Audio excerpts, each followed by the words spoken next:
Oh, hi, everyone. Good Saturday.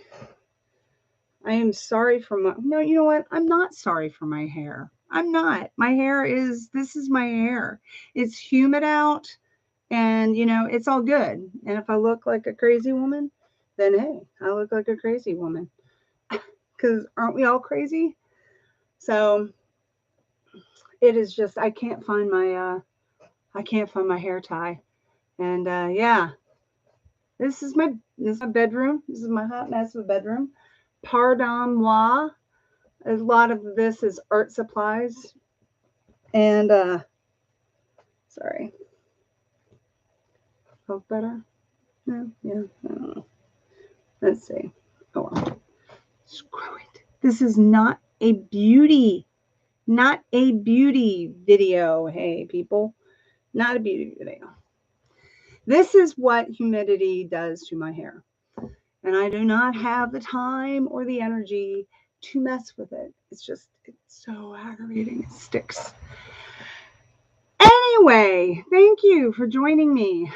Even though this is being filmed as an unlisted video, but hey, it's all good, right?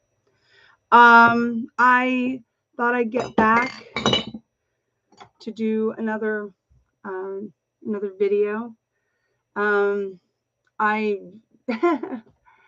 yeah, I tried doing. Where am I? Okay, let's get recentered here. See, this right now is me being very ADHD. Okay, I get very flustered and very blah. And society would say, well, you need to pull it together. You need to put that mask on. You need to sit there and say, hey, I got it together. Don't look behind the man behind the curtain, or the woman behind the curtain. Don't look at the mess, There's a nightgown over there. But, this is who I am. And I understand that being competent in this day and age is really important. But so often we are expected to put on this false front that was constructed by someone else or someone else's that has nothing to do with competency. It has to do with this rule. They put us in uniforms. They put us in this is the way you're supposed to perform. The important things in doing any kind of a job or presenting yourself as competent and professional is, yes, knowing your material. Yes, being able to speak clearly and coherently and succinctly. You are correct. I may struggle a little bit with that with you on these videos. I may trip up my words. I'm not I'm not really working from notes per se. I may. A lot of this is off the top of my head. I have had some speaking, a lot of public speaking. I do a lot of training when I'm going to say a lot, not as badly because I know that it can get annoying. But I have trained people.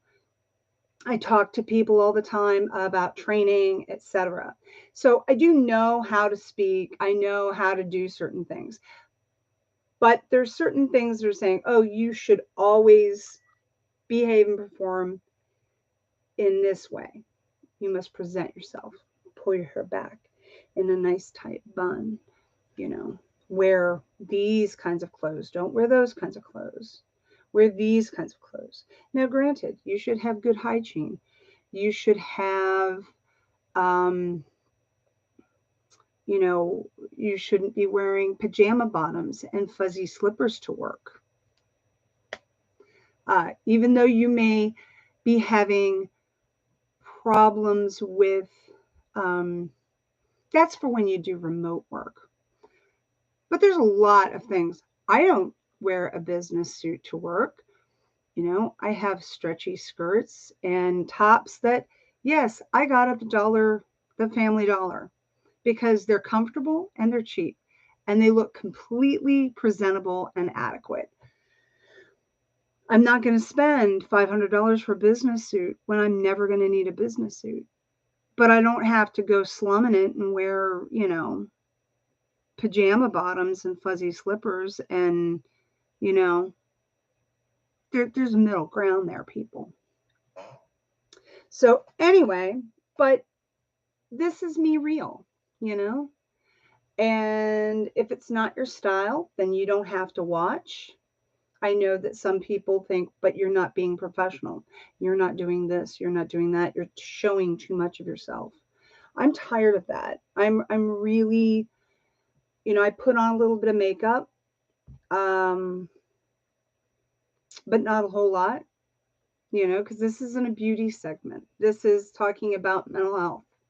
This is talking about how to be authentic with other people.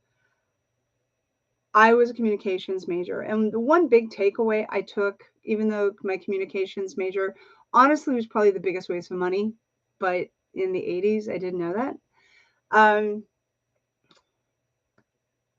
is that there's a communication cycle. So one person speaks, the recipient listens, and there is this, like the recipient goes, "This is what I heard." And the communicator goes, "Yes," or "No, that's not what I said." And this is a back and forth. Okay. That's how people communicate. That's how the communication cycle works. I think that in our society, and I am completely hot in this dress. This is a long sleeve dress and it's a lot warmer, but I put it on for you. No, it's just the first thing I could find.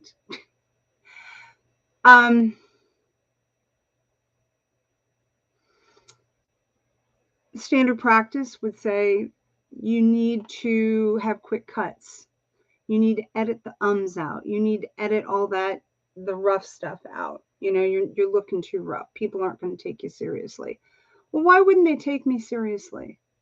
Granted, this is my communication style. I may switch it up a bit. Maybe I will put on a suit and, do a TED talk for y'alls. But today, this is what you get. So I think that that's an example of a lot of the mythologies that society has really laid upon everybody. Things that don't really, where do these rules come from? And again, I'd like to say, yes, there are certain standards that do help us to have civilized, functional, efficient work, like having good hygiene, not coming and smelling like a sewer pit, and being able to there are certain rules that we should all agree that, yes, are helpful and that help us to do the work that we need to do in the world. But there's also a lot of rules that have been placed upon society that make no sense. And I think a lot of younger people, I am Gen X, but a lot of younger people are like, why do we have to do this? This makes no sense. You're making this up. This is not functional. And we want to know why you've made these rules up. Why did these have to be like this? And I think that's a very valid question. I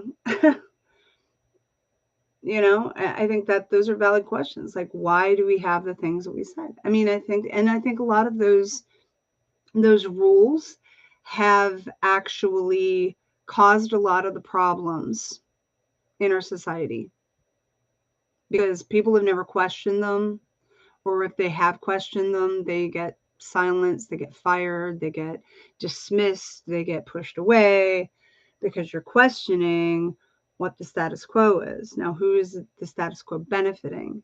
Is it benefiting people, or is it benefiting a certain class of people? Is it benefiting the overlords? Is it benefiting the CEOs and the controllers and the elites, to make these rules up? Is it comfortable Oh, I'm not comfortable if you're not wearing a suit. Well, why is that? Why do we have to, instead of just wearing very comfortable, professional looking casual clothes? I mean, a lot of these rules have loosened up.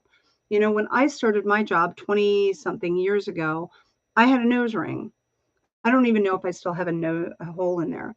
I used to wear multiple earrings. I wear no jewelry anymore. But I took my nose ring out 20 years ago because I was told at the time that it was completely unprofessional to have things like nose rings or show tattoos. I actually got on one of my jobs that I was doing, one of my temp jobs, I have a tattoo on my back. I don't know if you can see it. Let me see if I can. I don't think I can do this. No, I can't do it. I can't get my shirt down. But it's basically a Triskelion. Look it up. It's on the back. I never see it. I forget that I have it. And on Halloween, I was working this one job. It was at a wood supply company. They made stair parts, and I was wearing an outfit that had a kind of a lower slung back to it. Big deal. Otherwise I was dressed professionally. Just that my tattoo was peeking out, and I kind of forgot about it. Well, I got reprimanded for that. I actually got brought into the manager's office, and they said, uh, please in the future don't come to work with your tattoo showing, because there was a whole workroom behind us that was the workshop where they had the gruff men, right? And they said, we don't want to give them any ideas. I mean, it was such a stupid thing. I'm like, over my little tattoo. And you look now, and this was 20 years ago. You look now, people got tattoos all the way down. They've got full sleeves and they're going to work. No one's saying anything. So why was my little tattoo that was peeking out the back of my dress suddenly this big problem at this wood supply place? And it's what other people have deemed that, oh, well, that's professional, that's conservative, that's agreeable, this is not agreeable, this is not acceptable. So, and it's I mean, I'm glad that a lot of things have changed, but there's still a lot of things that have not changed, and we need to question them. We need to keep pushing back on them in our society. From what policies, like, for instance, here we have a country that has now liberalized cannabis, legalized cannabis and medical marijuana rules. And many states now have full legalized cannabis, recreational cannabis, but other states don't. Now, we could have I'm not going to have a discussion about the drug laws in this country, because that's another video, that's another podcast or whatever. But why I still have come across, oh, we can't do that. That's unacceptable. You're not allowed to talk about that. But yet, there's some states that are like, hey, we're fine with this. It's just dumb. And people question these rules and these policies, and they're like, I don't understand why it has to be this way. So that leads me into, really briefly, insurance. And I mean, a lot of this stuff has to do with the almighty dollar, okay? That has to do with money, okay? And over the pandemic, the insurance companies decided to drop copays. Copays are what people pay in America in addition to what the premium is. So you go to a doctor's office, your insurance pays a certain portion, which is admittedly the larger portion. And then you are to contribute $10 to $25, whatever your copay is, for that treatment. But during the pandemic, they decided, we're dropping this. It's a courtesy for us because we're in such strange times. But then they reinstated them. Now, why is that? Why do you have to do a copay? Now keep in mind, you're already paying premiums. You pay a premium with your employee health. you pay a premium with your employer health insurance. Okay. So you're already paying. You're paying a portion, your employer pays a portion, and that big pot of money that everybody's paying into, say, Humana, right? That gets doled out, right? That's how insurance works. Everybody puts money into a big pot. You pay a portion as a patient. Your employer pays a portion as an employer, because that's the way it's set up right now. And then everybody who's in that group, that gets put in a big pot. It gets invested and the magic happens, and then the money gets doled out, right? And then the insurance company gatekeeps on who can have health care. Oh, I'm not going to pay for your cancer treatment, right? We have a, but the other part of that is the copay. And I've always gone like, why do we even have copays? And I have admittedly had some difficulty lately because financially cash is tight. Cash.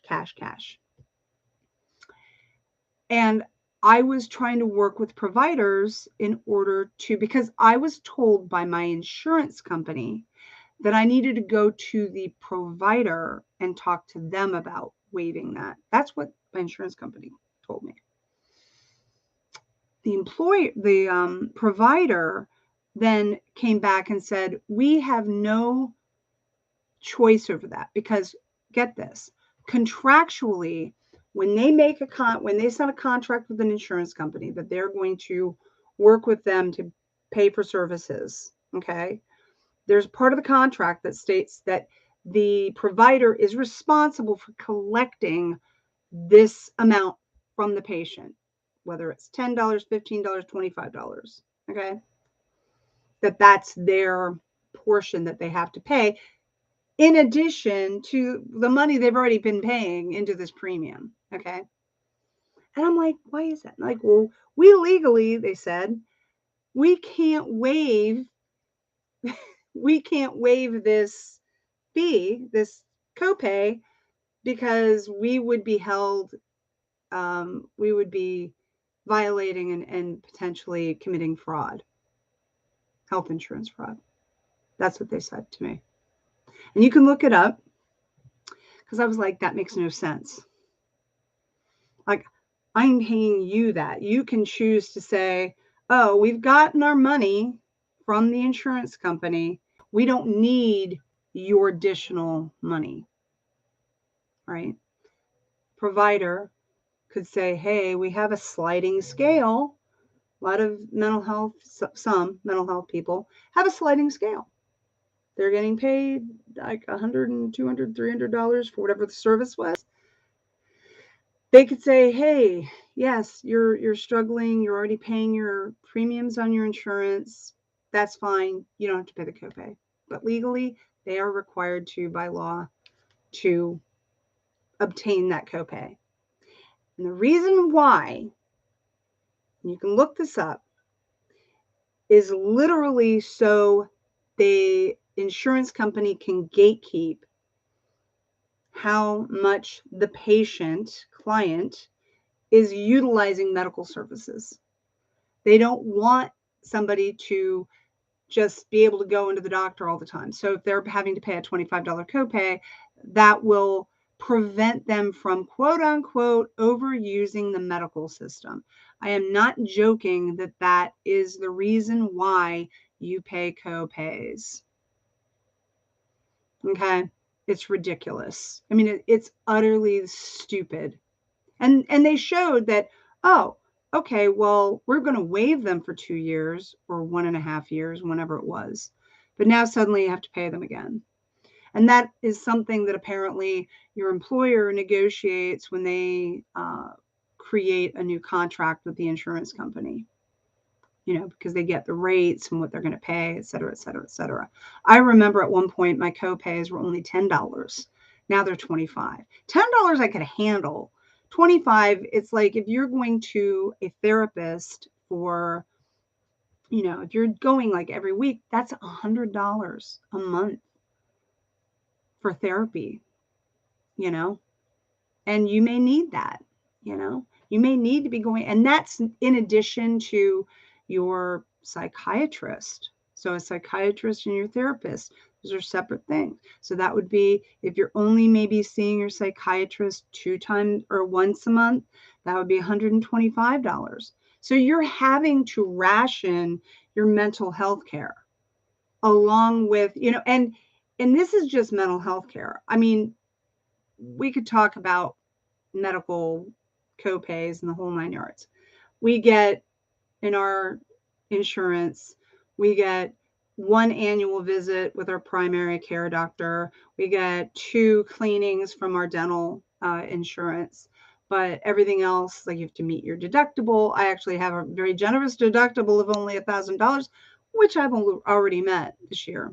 But this is all, I mean, so it's not even really financial. It's not something that the insurance company is, the insurance company is basically using copays to prevent people from getting treatment because they don't want to have to pay.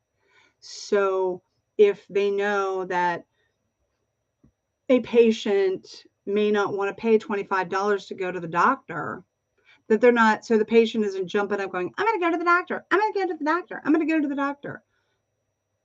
Even if they have to go to the doctor, right? They're now questioning going, well, do I really want to pay $25 to go to the doctor? Because we don't want to like jack up the rates. We don't want to like overuse it, So so someone has put that gate out there to prevent people from overusing the system. So it's all real financial. And it's not going into the insurance company's pocket, but it's preventing you from actually accessing mental health treatment or medical treatment that you may need. So that was my rant about copays, which I didn't intend to really talk so much about, but that's a big issue for me right now, just because things are financially tight. And there is no such thing as copay insurance or copay assistance. So you're still required to, so you need to rob Peter to pay Paul, that means, maybe not spending so much on groceries so you can actually go to a doctor's appointment. And it's stupid, I mean, and there is copay insurance, there's medical assistance for other types of illnesses, cancer, children's diseases, that kind of stuff. But mental health stuff, no, not at all.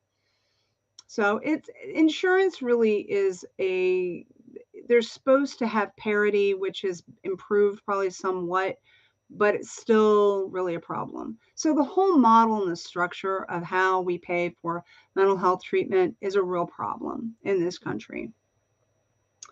And I'm going to talk more about that in future videos. But in the last, I generally want to keep these videos about half hour, but I think this is going to go over a little bit. So just bear with me. It's an introductory video. One of the other things I wanted to talk about is a little bit more about my mental health issues. Why I have figured out why I am the way I am. Like I said, I have ADHD, I have anxiety, depression, and I was recently, as of 2020, diagnosed with borderline personality disorder. Now, like I said in my previous video, I was diagnosed with quote unquote severe anxiety neurosis in 1978. I have a report from my mother's therapist who were talking about it. It was a report that I came across after she passed away that actually used those words. And every descriptor of myself and what problems I was having could be pulled out of a borderline personality disorder, diagnosis. I had low self-esteem. I was very stubborn. I had poor self-control. I don't know if they use that. And I talked about suicidality when I was 10 years old, that I didn't want to be here anymore at age 10. Now, why? I was when I was reading that, I was like, I knew. I mean, I've lived my entire life knowing I had ADHD and all this other kind of stuff, but I'm like, what was going on?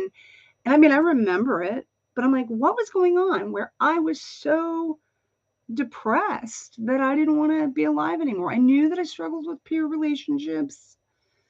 I was struggling in school, and I had very bad emotional dysregulation. I had a lot of temper tantrums.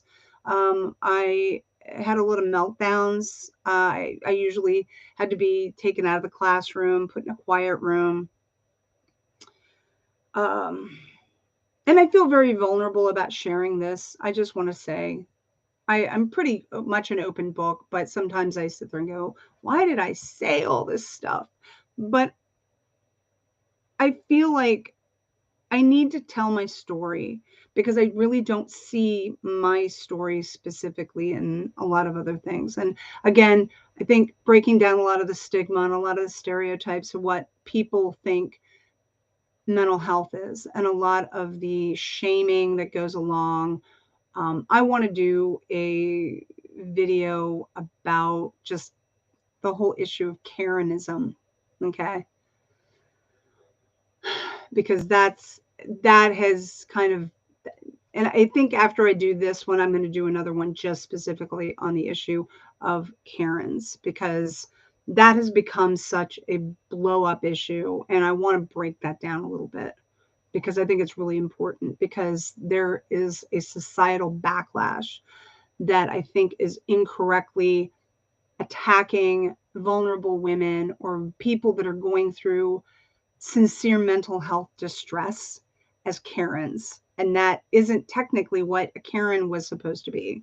A Karen was supposed to be this racist, thing.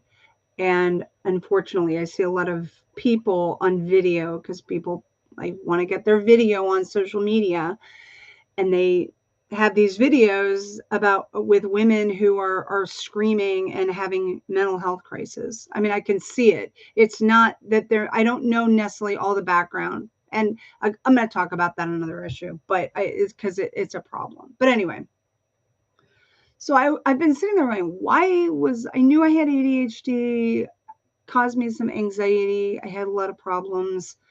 But I never really understood why. I said, how can this all be from ADHD and depression and anxiety? Like, I don't understand it. When I started to re-examine, I was going through menopause, I was dealing with chronic fatigue. I started to understand and research more about cortisol and cortisol dysregulation and adrenal function, like your HP axis, that whole system that just gets completely out of wonkers. And I started to understand, I said, because I was having chronic fatigue, and I'm like, why am I so burned out? I mean, this is like the chronic fatigue, adrenal burnout, the whole 9 yards. That's the whole hormonal cortisol thing that a lot of women get, because we have probably more complicated hormonal issues thanks to our periods and menstrual cycles and menopause and the whole 9 yards, right? So I was doing a lot of research, and I came across the word cortisol dysregulation and emotional dysregulation, which for me are kind of the same thing. And I was like, that sounds like me. I've always defined myself as someone who cannot handle stress. I've known that if I come across, and not always, but there's a lot of times when I'm faced with problems or whatever, and I'm fine, I'm calm, I just kind of get to it. But there are times when I have to go through this frustration, struggle, like anger, kind of like I go through this whole emotional thing before I calm myself down. And this can take several hours.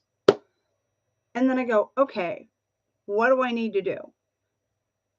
But that whole emotional thing, I've gotten so criticized, shamed, blamed. People don't understand it. Admittedly, it's inappropriate, especially when you're doing it at a work environment, which has happened. I do it a lot privately.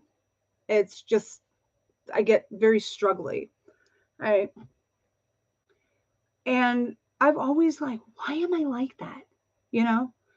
And I've beaten myself up over the years a lot for that. Like, come on, get through it, you know? And when I'm faced with an issue or struggle, what I can tell you is what I'm going inside is fear, fear of a new task, anxiety about a new task, about solving the task, about doing the task, something new. It's that whole like, right? That is basically my fight or flight. I'm not identifying correctly um, that this isn't as much of a threat, but I don't know how to handle it. My system has never learned to regulate those kinds of this is appropriate, that is appropriate. And so I can go from this to this in 2 seconds, and people are like, why is she flying off the handle? Like, you know, I mean, a lot of women, I think, have that kind of, that's they get labeled, they get shamed for it because of their menstrual PMS, because your hormones, and you're like, you know. And I think that it's kind of a joke in our society that women have this. And I'm not being really truly scientific, because I'm sure that it is a lot more complex than what I'm describing. But I'm talking about what I've identified that makes sense to me. Like, I'm going, okay, that makes sense. Why I struggle to meditate, calm myself down. That's the whole ADHD thing. Like, there's just a lot of stuff that's going. And I really honestly think that the emotional dysregulation piece and the ADHD piece and stress and your hormones and going on, how you're dealing with tasks, whatever. And it doesn't always happen. I mean, it just depends. Like, I sometimes can just, deal with stuff and I'm fine. I get anxious, but I'm not having a meltdown.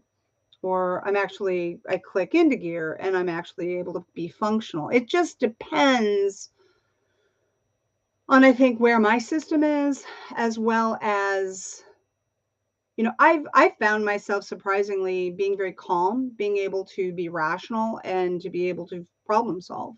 While other people might be going, I don't know what to do. I don't know what to do. And like, we do need to do this, and this, right? But I've also, I think it's also because I've trained myself to be like that.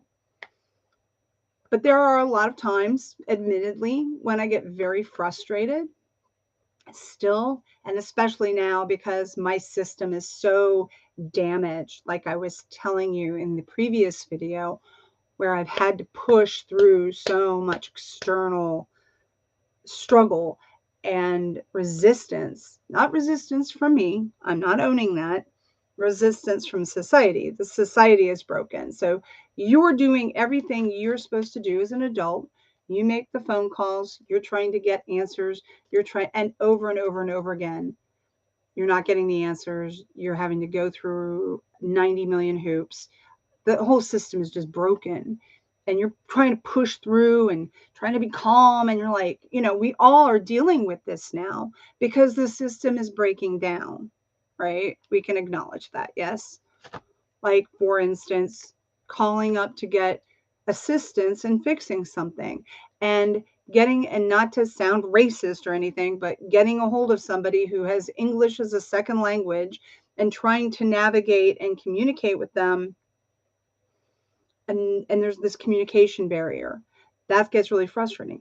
And that's only after going through a 20 level phone menu, say blah, blah, blah. And then you're like, I'm sorry, I didn't understand you.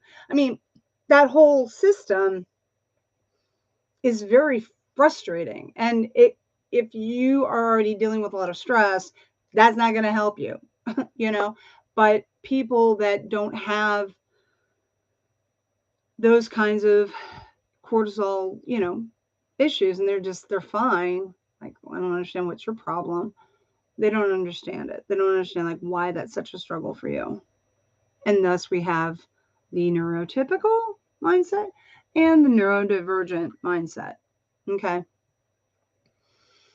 So I did some more research, and this is before I got diagnosed with borderline. And I was doing more and more research. I was changing my diet. I changed to keto. I lost a lot of weight. My hormones got very regulated. My energy came back. I was starting to supplement with D3, B complex, the really good B complex that they don't make anymore. Again, like, great. Now I've got to find another one that's good.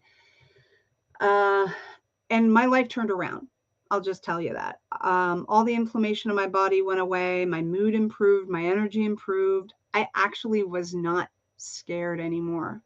I didn't have that anxiety about the future or the anxiety about, like, say, switching jobs or anything like that. I didn't feel like the world was a scary place. That is how great I felt when I was doing keto, when I was in full ketosis. Okay. I'll talk about diet later. But so through that journey, and I was like, wow, whatever. But fast forward, more recently, I'm like understanding more about trauma. What is trauma? Why did I get that? Like, what in my environment made me have a system that was so dysregulated?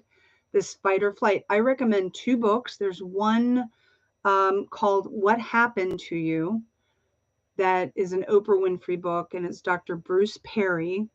I recommend that. That's an easier to read book, but I do recommend it. I know people hate Oprah, but I like the book.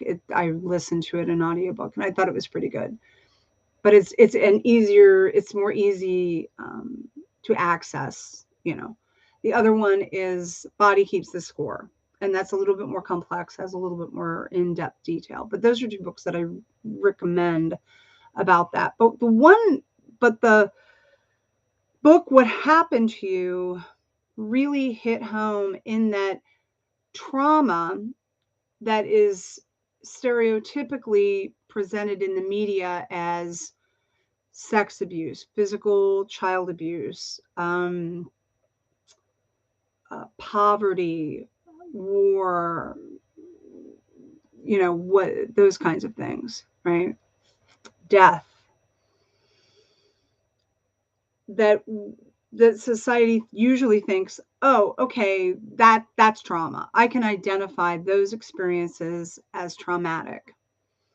But there's other more subtle ways that the system can be traumatized. So for my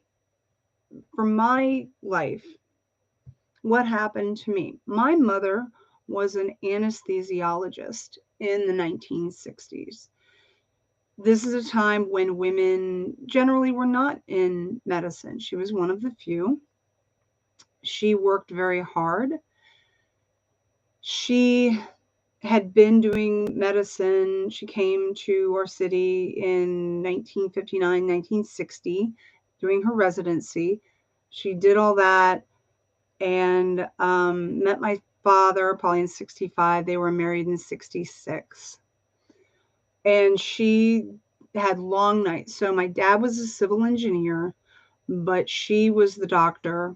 And being a doctor, especially an anesthesiologist, you have to be on call. Now, being on call basically is, if you've watched any doctor show, requires a lot of times like 24, 48-hour shifts where you have to be up on weekend. Like, you have weekend call, you've got overnight call, where my mom would have to be at the hospital overnight, and or weekend call where she's got to be at the hospital over the weekend, right? Fully, like, sleeping at the hospital, just staying at the hospital. So she had enough money so she could pay to have a babysitter stay with me, because my dad was not in the picture a lot of the times. I mean, he was up until a point, up until 77, but still, And she had these long nights at the hospital. Now, she was pregnant with me and worked up until the day before I was born. Okay. It was the 1960s. And so anesthesiology is one of the most stressful medical professions there is, apart from like surgeons, I think. Anesthesiologists are up there. They're very, very stressful, right? My mother was an alcoholic at the time. She didn't become sober until 1972. And so she was drinking, not on the job, but had a drinking problem. Her and my father drank a lot. And because it was the 60s, because she was on call, pharmaceutical reps would send drugs through the mail. Okay. They would give you like, hey, you need some sleeping pills, you need some stimulants. I'm assuming she got all that stuff, because that was just part of the course in the 1960s. I mean, that was how people rolled in the 1960s. And this wasn't like, oh, hey, but I mean, literally, I mean, she's like, oh, yeah, they would they would give stuff out of the trunk of their car, right? Because they had access to this stuff. She would get stuff in the mail from drug reps and the whole 9 yards, sleeping pills, the uppers, the downers, the whole 9 yards, right? So she was probably taking that stuff. She was probably drinking a lot of coffee, but she was probably also taking stimulants to keep awake while on call.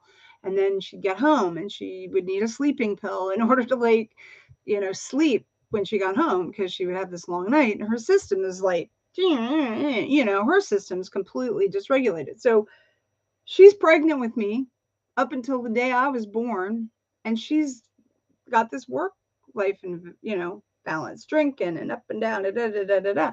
And this was all socially acceptable.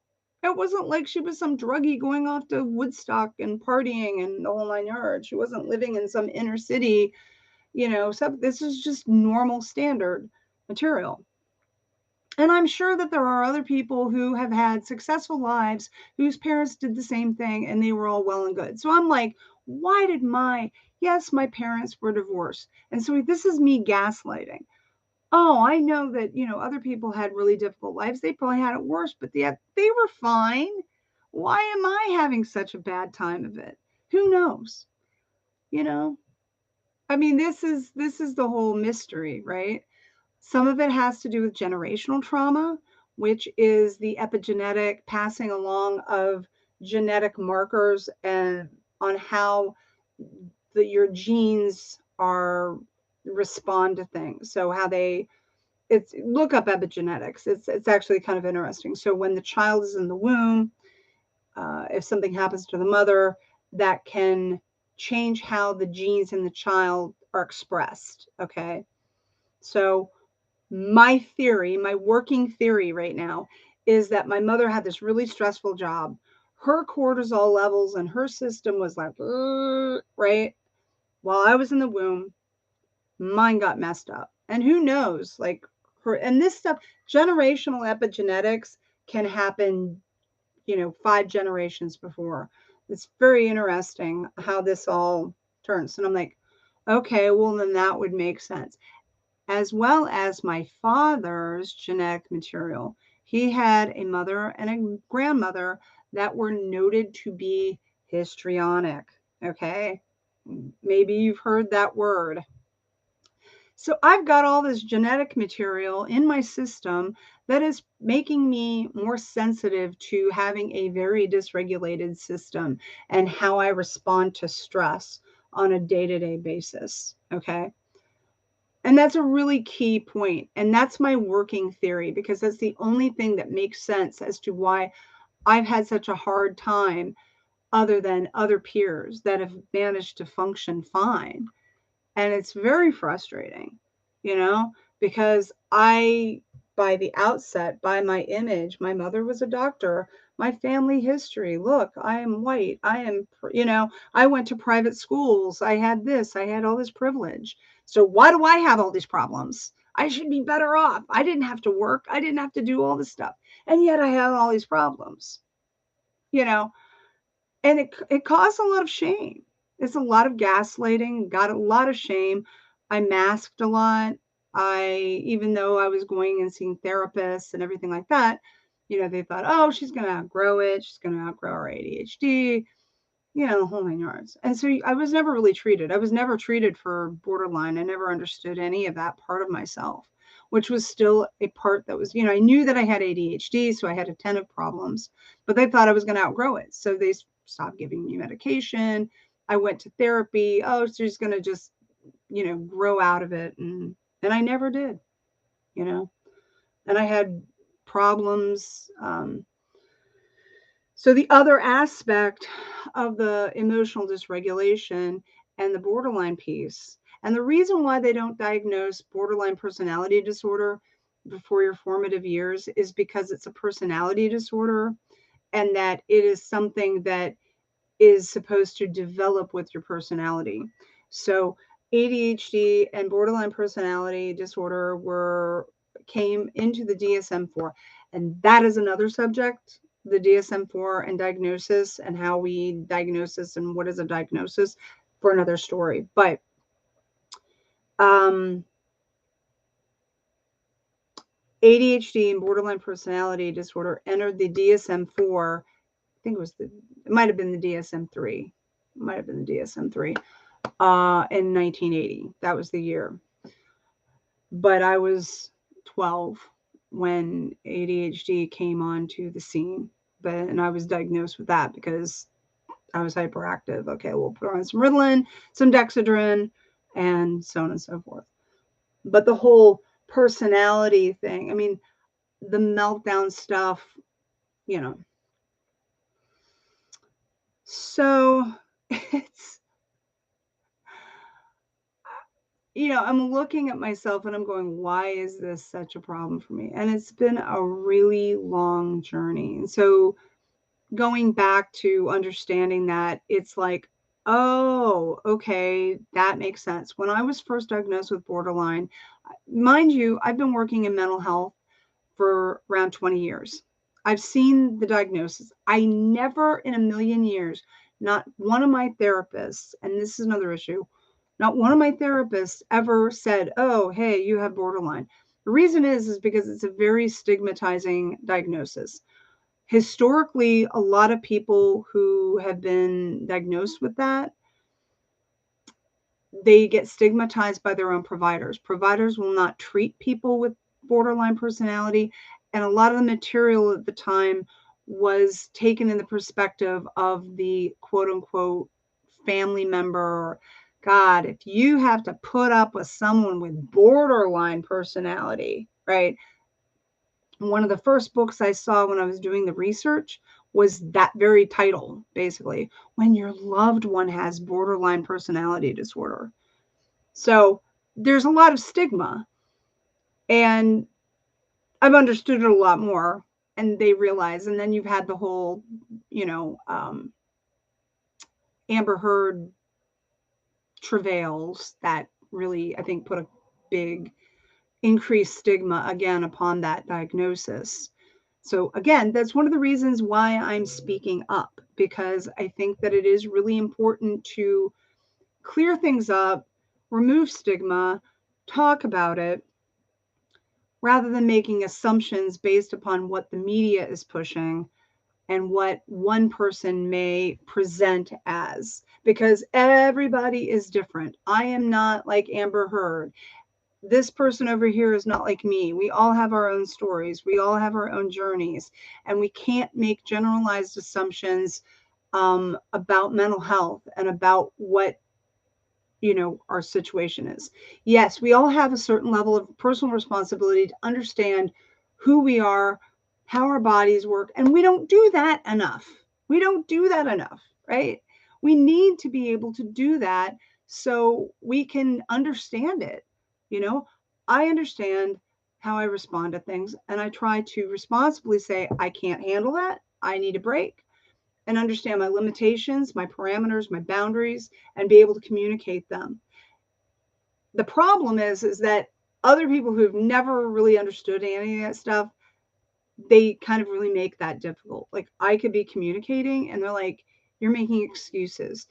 Why are you blaming, why are you using this as an excuse? You're just lazy. You're just malingering. You are just, you don't have self-control. You don't have any of this, right? Instead of really understanding how difficult it is for somebody who is neurotypical, who has an issue, is really struggling to get through a day. My ADHD requires me a lot of the times to write everything down. If I tell my partner, if they're wanting like, oh, hey, I did this, and they're verbally telling me that, it helps if they wrote it down because I'm going to forget that. And there was a recent example. They turned a switch on, and I didn't realize they did that.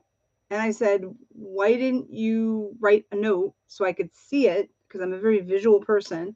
And they're like, well, you should have written the note when I told you. Yeah, it's this, I don't have the problem with it. You do. So you're responsible for this. And it gets to be a problem. It's like, I've asked you very kindly that if you are communicating, communicate by writing this down. Just put a note up. That's not that hard. It really is not that hard to do that. But people think, well, that's your responsibility because that's your problem. And it's like, I've communicated that I have problems. I have a deficit problem.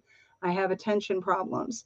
And I know that's very frustrating for people, but I understand that. And I'm trying to communicate that it helps me to do this. And there's people who just don't really want to work with you. They're like, that's not my problem. That's your problem. You know, this is why we need to have more communication about it, people. We need to have a little bit more compassion and understanding so we can actually function.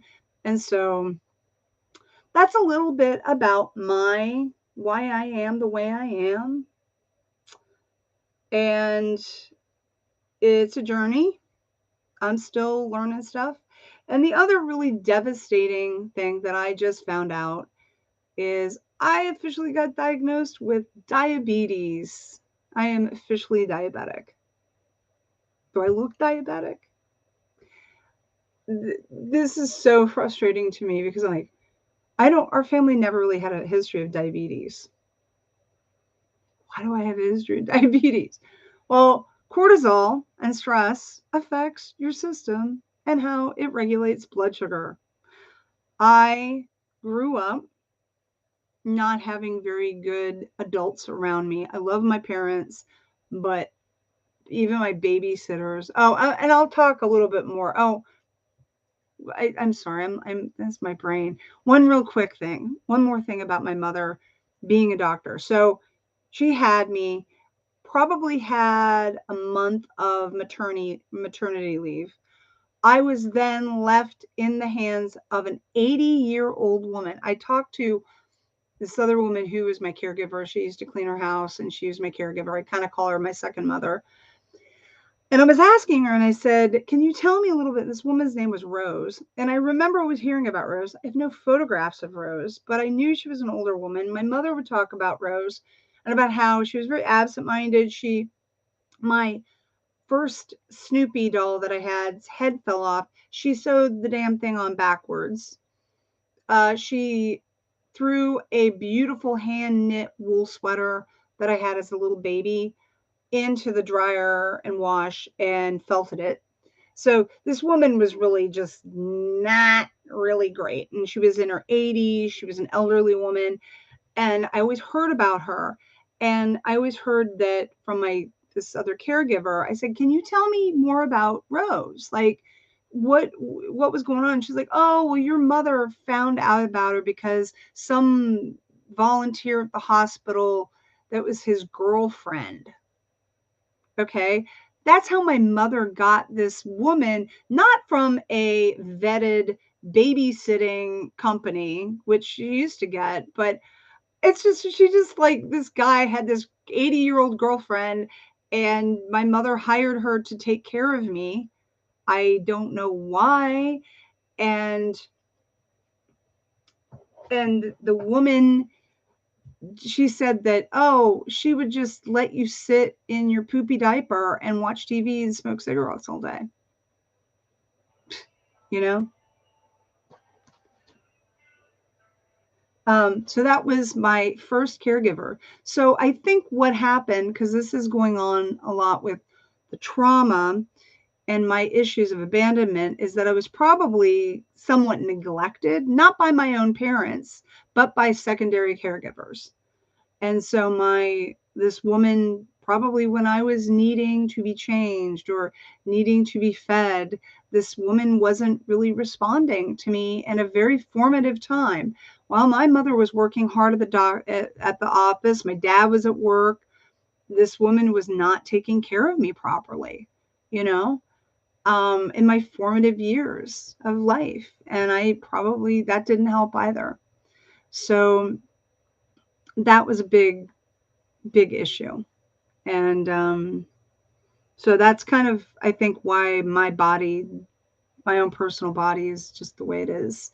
And it sucks because I'm really trying. Oh, so the diabetes thing. So I got formally diagnosed with diabetes. I'd been with the pre-diabetic markers. I started to do keto back in 2018. That actually got reversed. I stopped having pre-diabetic markers and I was losing weight and my energy level was fine. I was exercising, etc. And then the pandemic hit. So I was looking, and cortisol is a contributor to regulation of blood sugar issues. Because I ate a lot of sugar when I was a kid, never had a weight problem, but I was very hyperactive. And there was no adults in the room saying, please do not drink. We're not going to have you drink diet or not Dr. Pepper, Mountain Dew. And I would eat cans of chocolate icing and super sugar crisp cereal. There was no adults in the room saying, don't do that. We're going to actually heal you. We're going to, have you eat healthy. This is the 1970s. Like there was no adults in the room for that. But later on in life, as my body changes and as it's been through chronic stress, I am now diabetic. So I'm going to have to talk to dietitians that probably know less about eating than I do. I know how to eat healthy. I don't have a sweet tooth, really, but I have been stressed out. And so I do eat more poorly than I should. And my system is now so dysregulated and broken that it's not processing the sugars in my system. So that's a problem. So that's another additional journey that I've got to go on to. I don't have to take insulin. They put me on metformin or metformin, but I'm obviously going to try and correct it. I had been trying to get that back into keto and through diet and exercise and everything like that, but also some more natural supplements because I was reading about metformin and it actually has a lot of really bad side effects. So anyway, it's an hour, so I'll go. And thanks for joining me. And thanks for taking the time to listen to my journey. Thanks. Bye. And it's going to take 5 million years for me to end this stream. Thanks.